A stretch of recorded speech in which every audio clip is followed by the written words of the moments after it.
Bonjour, comment tu t'appelles? Je m'appelle Bruno Lafitte. Enchanté Bruno. Salut. Donc là on est sur ton stand. Oui, absolument. Est-ce que tu peux nous dire, alors c'est quoi? Alors il y a une magnifique voiture derrière. Alors en fait moi j'ai créé une marque d'hypercar dont l'ADN est de ne faire que des voitures de course mais homologuées pour la route. Donc c'est l'idée un peu dingue de pouvoir avoir vraiment la voiture de course et on roule tous les jours avec. Comment on se dit un jour on se réveille et je vais faire des supercars? En fait moi je me suis réveillé tôt parce que quand j'avais 6 ans, mon oncle était pilote de Formule 1, il a été pilote, il s'appelle Jacques Lafitte. Ok. C'est à l'époque de Senna, de Prost, de tous les pilotes légendaires, à l'époque où la Formule 1 était vraiment très dangereuse. Et donc j'ai connu ces 14 années de Formule 1 où j'ai suivi mon oncle qui était une légende. Donc ça m'a donné envie déjà d'aller sur les circuits. J'avais des accès incroyables parce que je côtoyais les plus grands. Et après moi, pour ma part, j'ai fait 10 ans de sport auto. D'accord. Et j'ai toujours été dans les 5 premiers de tous les championnats nationaux de Formule 3 et tout ça. Félicitations. Et du coup, le virus était encore plus fort et je voulais vraiment repartir avec ma voiture de course sur la route. Alors c'était un petit peu interdit. Et tu l'as fait quand même. Je l'ai fait quand même. Et là, ça m'a mis 11 ans. 11 ans de boulot avec des hauts et des bas. C'était pas toujours super drôle. Mais j'ai réussi à mener un truc assez incroyable. Et aujourd'hui, j'ai une voiture. On a commencé avec un proto du Mans, puisque c'est une voiture qui a 2 places. Donc c'est quand même plus pratique. Et la voiture est homologuée depuis une semaine. C'est vrai. Certificat d'assurance. Bravo. Le prince Albert de Monaco s'est assis dans la voiture. C'est lui qui a choisi la déco aux couleurs de Monaco. D'accord. Et on devrait rouler. C'est un vrai privilège. Ah bah ouais, là c'est top. Et on devrait rouler dans les rues de Monaco avec lui cet été. Mais on va rouler beaucoup cet été sur la Côte d'Azur. Incroyable. Il y a quoi comme moteur là-dessous? Dedans, il y a un moteur de 1000 chevaux hybride. Et c'est surtout qu'au-delà des 1000 chevaux, la voiture ne fait que 1350 kg. Donc ah ouais. Ça accélère comme une Formule 1. Ça va de 0 à 100 en 2 secondes 3. Et ça a des performances hors normes. Donc ça peut aller sur circuit aussi, si on veut s'amuser à faire des track days. Et là, c'est sûr que même les gens qui ont des Porsche GT3, c'est pas pour casser la concurrence. Ouh là là là là. Pardon? C'est pas vraiment des concurrents, je me prends pas pour ce que je suis pas. Mais on va dire que avec ça, on peut éclater toutes les voitures. Là, tu l'as dit, on veut le voir. Ah ouais, on va regarder à l'intérieur si tu veux. Allez, on y va. Ah ouais, on voit quand même que c'est une voiture moderne en fait. Et ouais, on a refait du moderne avec une voiture de course. Donc là, on a un peu comme dans un hélicoptère. On a un bouton qui permet d'avancer le pédalier. Tout est électrique. On avance ou on recule les pédales. De la même façon, avec le volant, on peut avancer, lever ou descendre le volant. Ce qui est assez sympa, c'est que tu vas voir, il y a les roues, la voiture elle va se lever, on a un lift. Quand il y a des dos d'âne, si tu veux filmer juste la roue avant, à un moment donné ça va monter. Tu vois, et là je vais redescendre maintenant. Voilà, pour les dos d'âne. Et sinon après j'ai un truc qui est génial, comme en F1, j'ai un bouton, là c'est marqué DRS. Ah ouais. Et ça c'est cool. Et DRS, tu vois, ça va s'ouvrir, les ouïes devant vont s'ouvrir, vont se fermer. Et après tu as l'aileron arrière. L'aileron arrière, il va se lever, il va se baisser. T'es prêt? Allez, j'envoie. DRS, c'est parti. Tu vois? Et devant, regarde, devant c'est pareil. Tu peux filmer. C'est incroyable. Donc voilà, après comme en F1, les palettes au volant. Et puis sinon on a l'Apple CarPlay, et là c'est les vues pour se garer avec la voiture. C'est une helicopter view, donc ça reconstitue tout l'environnement autour de la voiture, parce que la voiture elle est quand même imposante, donc si tu veux te garer, c'est quand même pratique de savoir où tu es quoi. Donc on a toutes les vues de la voiture, c'est assez incroyable. Et sinon j'ai un mode... J'aime beaucoup, c'est super beau. L'intérieur en fait c'est une voiture de course, mais... Ouais, c'est une voiture de course, mais on a refait, on voit encore le carbone, c'est... tout comme carbone avec une clé spéciale, ça c'est une clé, c'est marqué track mode, et avec cette clé là il n'y a plus d'assistance, il n'y a plus rien, et tu as le son. Le son de l'échappement, on va passer derrière, comme ça tu vas voir l'échappement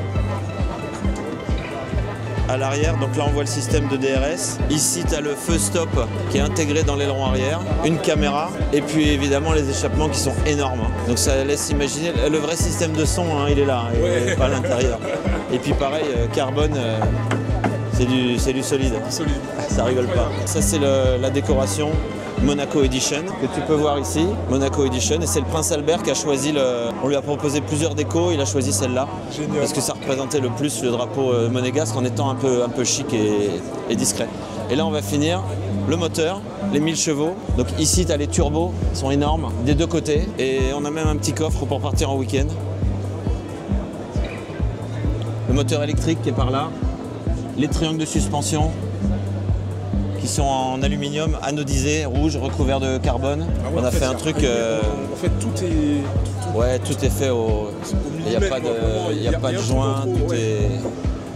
Et là pareil, le coffre, c'est un coffre traversant qui fait 70 litres qui va jusque de l'autre côté. Incroyable. Donc c'est une voiture, on peut partir en week-end et... C'est obligatoire le coffre dans une voiture pour l'homologuer? Non, non, on ne demande pas. On a un coffre et une boîte à gants qu'on a laissé ouverte là-bas. Mais non, c'est pas obligatoire, mais c'est vrai qu'il y a très peu d'hypercars avec des coffres et je trouvais que c'était important de pouvoir quand même mettre quelque chose pour pas avoir à mettre une valise ou un truc sur les genoux, c'est quand même pas grave.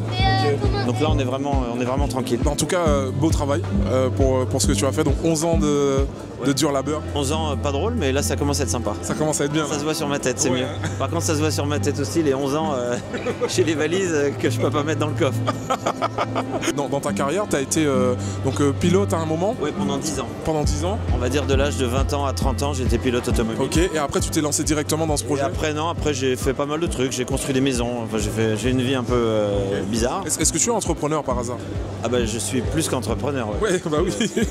Ma vie n'est qu'entreprise, donc C'est vrai? avec des hauts et des bas, hein, comme tous les entrepreneurs qui réussissent ou qui échouent. Mais en tout cas là je suis en train de réussir un truc un peu hors norme. Vraiment. Et donc pourquoi je te pose la question? C'est parce que sur la chaîne, on a beaucoup d'entrepreneurs qui nous regardent. Et donc quel serait le message que tu donnerais aux entrepreneurs qui nous regardent et qui rêvent de réussir tout simplement? Bah, le message il est un peu facile à dire, c'est un peu cliché, c'est ne jamais rien lâcher. C'est facile à dire, mais quand moi j'ai un projet qui dure 11 ans, il y a un paquet de fois où j'ai eu envie de tout envoyer promener. Mais c'est vrai qu'une bonne nuit de sommeil, on se réveille le matin même avec des soucis. Et quand on a un projet aussi motivant que celui-là, ça s'arrête jamais. J'aurais pu tout laisser pour ce projet-là, c'est hyper important de rien lâcher. Mais c'est facile à dire parce que quand on est presque à la rue, moi j'ai même dormi dans ma bagnole à un moment donné. Donc c'est vrai? Ouais, il y a des moments quand je dis pas drôle, c'était vraiment pas drôle, pas très sympa. Ok. Donc, mais quand on a passé ce cap-là, après, bon voilà. Là c'est drôle d'en parler maintenant parce que je suis en train d'arriver, je suis arrivé à un point de non-retour, on va dire. Je peux pas retrouver plus bas que ce que j'ai été, mais c'est vrai que ça rend humble et ça incite à pas prendre la grosse tête là. En tout cas si je la prends un jour, c'est qu'il y a eu un autre problème. Mais non, ça remet bien les idées en place et c'est difficile de toute façon comme tout. Oui. Que ça soit ça ou une usine de biscuits, de saucissons, de tout ce qu'on veut, mais tout est difficile maintenant. Et ça t'a coûté combien? Parce que 11 ans de travail comme ça, pour pouvoir financer tout ça? C'est un projet industriel, donc au niveau du financement, on est sur j'ai fait une levée de fonds comme toutes les startups, hein, comme ceux qui font des sociétés de crypto-monnaie ou d'internet. Donc j'ai bénéficié à un moment donné d'une bulle, mais là c'est 30 millions d'euros d'investissement. Ah ouais. Donc évidemment je les avais pas, mais à un moment donné quand le projet devient suffisamment captivant et intéressant pour les investisseurs, on attire les investisseurs, on fait une levée de fonds comme toutes les bonnes idées. Incroyable.